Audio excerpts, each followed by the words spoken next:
Il-Malta Union of Teachers 4 snin ta' ħidma 2020-2024. L-MUT qed tippreżenta r-rapport tal-aħħar 4 snin ta' ħidma għal membri u s-settur edukattiv. Flimkien se naraw il-mixja tal-Union matul dawn l-aħħar snin li kienu impenjattivi sew. Il-Kunsill u l-Uffiċjali tal-MUT. Fl-2020 ġew eletti l-Kunsill u l-uffiċjali li mexxew il-Union matul dan il-perjodu. Kien żmien ieħor, pajjiż jissielet ma' pandemija, skejjel magħluqin u inċertezza dwar il-futur. L-ewwel laqgħat tal-Kunsill kienu impenjattivi ferm, hekk kif kienu qed jittieħdu deċiżjonijiet importanti dwar il-ftuħ tal-iskejjel wara l-pandemija tal-COVID-19. Matul dawn l-4 snin, il-Kunsill tal-MUT iltaqa' 84 darba. Fil-waqt li d-diskussjonijiet fuq materji importanti kienu jsiru f'kull kunsill, l-aktar diskussjonijiet impenjattivi li saru kienu dwar in-negozjati, inkluż l-akbar ftehim tal-MUT f'dawn is-snin, il-ftehim settorali.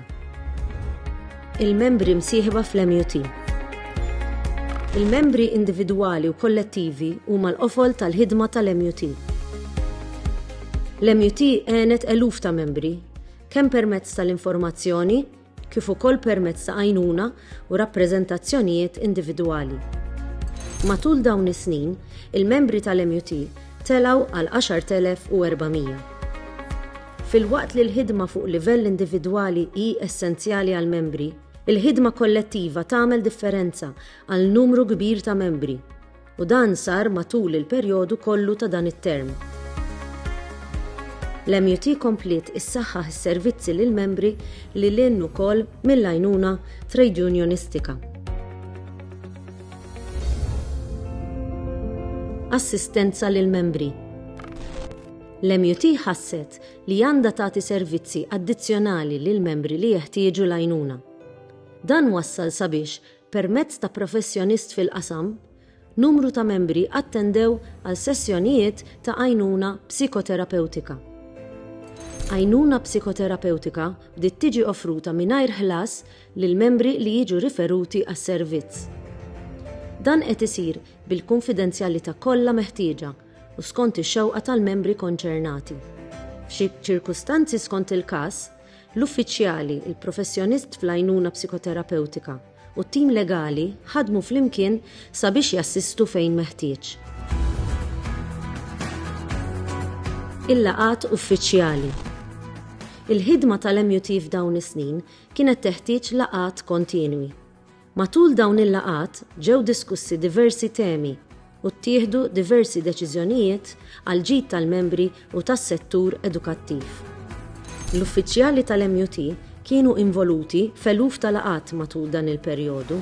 Dawn il-laqat saru mas-setturi kollha kif ukoll mal-amministrazzjoni tal-Gvern ċentrali. Laqat oħra saru ma' diversi unions, imsieħba u entitajiet li xtaqu jitkellmu mal-union. Saru laqat ukoll ma' rappreżentanti tal-istudenti fid-diversi istituzzjonijiet edukattivi dwar diversi temi, inklużi l-effetti ta' azzjonijiet industrijali mill-union. L-azzjonijiet industrijali. L-MUT kellha azzjonijiet industrijali matul il-perjodu kollu ta' dan it-term. Dawn inkludew numru ta' direttivi individwali li kienu meħtieġa biex jipproteġu lil membri. L-MUT kellha wkoll azzjonijiet industrijali kollettivi dwar diversi materji, inkluż dwar negozjati. Uħud mill-azzjonijiet industrijali ġew ikkontestati permezz ta' mandati. L-MUT rebħet il-mandati kollha li kellha kontrija fil-qorti grazzi għall-uffiċjali u t-tim legali tagħha. Dan fil-waqt li l-Union kellha bosta teddid dwar azzjonijiet fil-qrati u tribunali biex tiġi imxekkla il-ħidma tagħha. In-negozjati. L-MUT kellha negozjati matul il-perjodu kollu ta' dan it-term u fis-setturi kollha. Dawn saru b'konsultazzjonijiet wiesa mal-membri affettwati. In-negozjati waslu sabiex il-Union ikkonkludiet 8 ftehimiet mal-awtoritajiet edukattivi tal-Istat, il-Knisja, u l-iskejl indipendenti. Fit-tmiem dan it-term, l-MUT qed taħdem sabiex tagħlaq il-ftehimiet li għadhom qed jiġu negozjati u se tibda tinnegozja ftehimiet ġodda.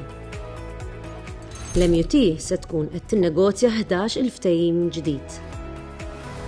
Xi wħud mill-ftehimiet se jiġu nnegozjati mill-MUT għaliex għalaq it-term tagħhom. Fil-waqt li oħrajn huma ġodda wara li l-MUT kisbet l-għarfien ewlieni tal-impjegati rispettivi. L-għarfien ewlieni. Matul dan il-perjodu, l-MUT komplet twessa l-firxa ta' gradi u setturi li tagħhom għandha l-għarfien ewlieni. L-MUT kisbet l-għarfien ewlieni f'7 setturi fl-aħħar 7 snin. Dan seħħ għaliex l-impjegati għażlu l-MUT bħala l-unika union li tirrappreżenthom. Xi wħud minn dawn il-proċessi kienu jinvolvu l-għażla permezz ta' elezzjoni mill-impjegati minħabba rikonoxximent preċedenti ta' unions oħra. L-aħħar proċess ta' għarfien ewlieni seħħ fil-Fondazzjoni għas-Servizzi Edukattivi, fejn il-gradi kollha għall-ewwel darba għażlu lill-MUT sabiex tirrappreżenthom. Ħidma professjonali. Fl-2020 l-MUT waqfet l-għaqda volontarja Fondazzjoni Satar sabiex tieħu ħsieb l-aspetti professjonali fis-settur. Fl-istess żmien, il-Fondazzjoni nediet sit elettroniku li jinkludi sħubija u aċċess b'xejn għall-edizzjonijiet passati kollha tar-rivista Satar, kif ukoll għażla ta' kotba li jistgħu jinxtraw mis-sit. Wara diskussjonijiet estensivi f'Ottubru 2020, Fondazzjoni Satar ħarġet mill-ġdid ir-rivista Satar u din reġgħet bdiet tiġi pubblikata u mqasma fl-iskejjel fil-waqt li tinstab ukoll f'verżjoni diġitali. Il-membri reġistrati mal-Fondazzjoni Satar issa jgħoddu l-10,000. Fondazzjoni Satar nediet ukoll l-app tas-Satar sabiex il-prodotti u s-servizzi jkunu aċċessibbli għal kulħadd. Mis-sena li għaddiet, il-Fondazzjoni bdiet toħroġ ukoll il-ktieb tal-attivitajiet Satarin, prodott frisk b'attivitajiet għat-tfal ta' snin bikrin. Dan fil-waqt li pubblikat ukoll 2 kotba għat-tfal. Il-Fondazzjoni ħadmet fuq diversi inizjattivi u pubblikazzjonijiet permezz ta' fondi miksuba minn skemi għall-għaqdiet volontarji u skemi oħra. Sħubija u affiljazzjonijiet. L-MUT kienet attiva ferm fl-affiljazzjonijiet f'diversi organizzazzjonijiet u entitajiet lokali, Ewropej u internazzjonali. Fuq livell lokali, l-MUT komplet taħdem fih dan il-Forum Unions Maltin, li hu konfederazzjoni ta' 14 union. Il-ħidma tal-uffiċjali tal-MUT fil-forum issir kemm fil-livell tal-uffiċjali kif ukoll fil-Kunsill tal-Konfederazzjoni. Marco Bonnici, President tal-MUT, inħatar ukoll President tal-Forum f'Lulju li għadda. L-MUT hija attiva wkoll fil-Kunsill tal-Għalliema, fil-Kunsill Nazzjonali tan-Nisa u għandha rappreżentanza f'numru ta' entitajiet assoċjati mal-ħidma tal-Union. Il-Kumitat tal-Membri Irtirati tal-MUT kien attiv ħafna permezz ta' diskussjonijiet, l-organizzazzjoni tal-attivitajiet, kif ukoll bis-sem tal-Union fl-Alleanza Nazzjonali tal-Pensjonijiet. Fuq livell Ewropew u internazzjonali, l-MUT tipparteċipa bisħieħ fl-attivitajiet, proġetti, laqat u inizjattivi tal-Education International u tal-ETUCE. L-uffiċċji tal-MUT. Wara l-attivitajiet li fakru l-100 mit-twaqqif tal-MUT fl-2019 u l-inaugurazzjoni tal-uffiċċji l-ġodda fil-Ħamrun, il-Union komplet bix-xogħlijiet fil-binijiet annessi. Ix-xogħlijiet ser iwasslu sabiex fit-term li ġej il-Union ikollha 8 units kummerċjali li ser ikomplu jsostnu l-ħidma tal-MUT fis-snin li ġejjin. L-uffiċċju l-ġdid tal-MUT fir-Rabat Għawdex ġie inawgurat f'Mejju 2022. L-MUT ħasset il-ħtieġa li jkollha uffiċċju permanenti tagħha f'Għawdex. Wara li xtrat proprjetà u kisbet il-permessi meħtieġa, għamlet xogħlijiet estensivi sabiex inawgurat l-uffiċċju l-ġdid fir-Rabat fl-2022. L-MUT ħasbet ukoll sabiex tkompli tġedded l-infrastruttura tagħha matul dan it-term.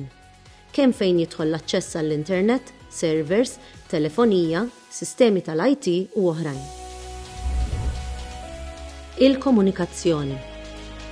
Il-komunikazzjoni mal-membri u l-informazzjoni ppubblikata mill-MUT komplit tissaħħaħ matul dan it-term. L-investiment li beda waqt il-pandemija b'infrastruttura għal laqat online tkompla u l-uffiċjali tal-union skedaw mijiet ta' laqat online mal-membri, individwalment u fi gruppi. Dan fil-waqt li baqgħu jseħħu l-laqat wiċċ imwiċċ ma' kull min kien jeħtieġ l-għajnuna. L-MUT toħroġ newsletter b'mod regolari sabiex tinforma l-membri. L-MUT ippubblikat diversi stqarrijiet għal-medja matul dan il-perjodu sabiex tarraf lil kulħadd dwar sitwazzjonijiet li tkun qed taffaċċja. Dawn inkludew ukoll konferenzi għal-medja mill-uffiċini tal-union u minn postijiet oħra. Matul dan it-term, l-uffiċjali u l-istaff tal-MUT wieġbu eluf ta' telefonati u emails sabiex ikomplu jgħinu lil membri. Xi wħud kienu jinvolvu każijiet urġenti bħal sospensjonijiet, tkeċċijiet, aggressjonijiet, etc. Ħidma sfiqa. Il-ħidma sfiqa tal-MUT matul dan it-term waslet għal ħafna riżultati pożittivi, kemm għall-membri kif ukoll għas-settur edukattiv. Dan seta' jsir biss bl-impenn ta' kulħadd, inkluż tal-uffiċjali, tal-kunsill, tal-istaff u tal-istess membri. Seta' jsir ukoll għax l-MUT għandha viżjoni għas-settur edukattiv. L-MUT tibqa' l-unika għażla għall-edukaturi u l-ħaddiema fis-settur edukattiv. U din il-ġabra tal-ħidma tal-union hi xhieda ta' dan. Il-ħidma tkompli millum.